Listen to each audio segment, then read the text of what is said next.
Okay, I'm Victor, or Poeticlyskuac. Some of you cats know me from the forum. What I want to talk about is alpha body language. And alpha body language is really important, but before I get to it, I need to talk about one other thing, and that is how we stand is how we feel. How we represent ourselves is how we feel. A lot of people will sit there and say, but I'm comfortable like that. Well, that's absolutely true. You are most comfortable like that because that's how you feel. In order to modify that, you need to start standing in a different way, and that'll make you confident. So if you stand confidently, then you will become confident. It's a pretty simple trick. University of Michigan was actually, I believe, one of the schools that threw out a study on this. And the next thing I want to talk about is sexual choice. And sexual choice is how our society operates. It's how human beings have operated forever, and that's also how every other animal operates, is off of sexual choice. Peacock shows its indicators of fitness by showing that it has a complete beautiful tail, and that's how peahens choose them. So you need to realize sexual choice is very important, and we need to represent a strong sexual mate in order to become a healthy, strong, acting, successful sexual mate. So start off with fake it till you make it, I guess. And what I want to talk about starting with is the stance. Alpha males have a wider stance. That is how it goes. They don't stand there with their shoulders all tucked in like this and uptight. They stand there confidently, and they have a wide stance. And one thing that is extremely important about that wide stance is it takes up more space. Your feet are shoulder width apart, so it's like, oh, well, now I'm taking up space, and that's an alpha trait. They also do another thing, and that's their shoulders. Their shoulders are always wide. They don't sit there and tuck them. They don't hide them like this. They show their shoulders, and they just go ahead and they're like, I'm a man, I'm going to show you I'm a man, and it's all on my shoulders. Confidence, a lot of times you'll see in somebody's shoulders. You don't even need to see anything else for you to tell whether they're confident. Just look at their shoulders.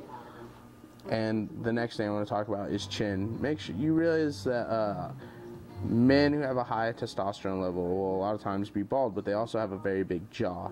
And always be willing to go ahead and let people see your jaw. I'm not saying that you have this most defining jaw, but kind of keep your chin up, man. Don't sit there and be a square. Next thing, good posture, guys. Straight spinal cord. Keep your back up.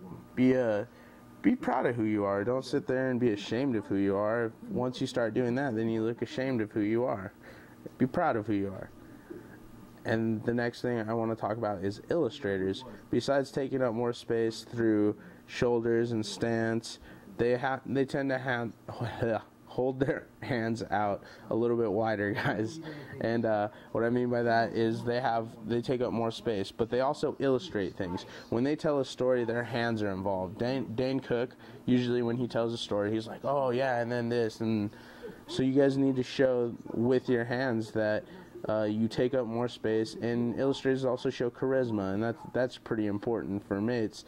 And a lot of women obviously appreciate a man with charisma, and what would be bad about looking a little more charismatic. And another thing, besides all that taking up more territory and using illustrators to show charisma and using good posture, is you need to have fun, guys. All the naturals I know have a lot of fun. And what I mean by that is they go out and they just enjoy their day. They enjoy being who they are. And because they enjoy that, they appear a high mate, a highly successful mate at that, because each of them has fun doing whatever they do. One of my relatives used to race a lot and play paintball. One of my other friends, he tends to just go around, and he's really tall. Actually, both of them are like 6'8", both of the naturals I know out here, and they just run around and have fun like little kids. Like, they tend to do things like kids in a lot of ways, and I actually think it's funny because girls tend to love them for it. And you guys need to realize that there have been studies done that prove that, yeah, guys who are higher in dopamine levels, actually it was proven with baboons that were higher in dopamine levels tend to be higher in status. So alpha baboons had a higher dopamine level, and then they found that the baboons that were low status had low dopamine levels, and high, I can't say it, but it starts with the G, glucocorticoids or something like that.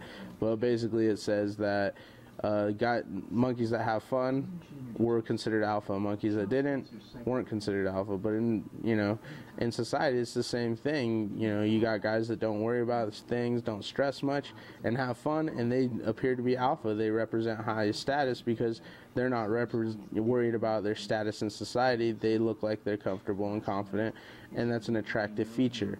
You guys should realize that it is very alpha to have fun. And if you're going to sit there and be uptight and hold yourself in and not show any personality, you're not going to catch any attention, for one.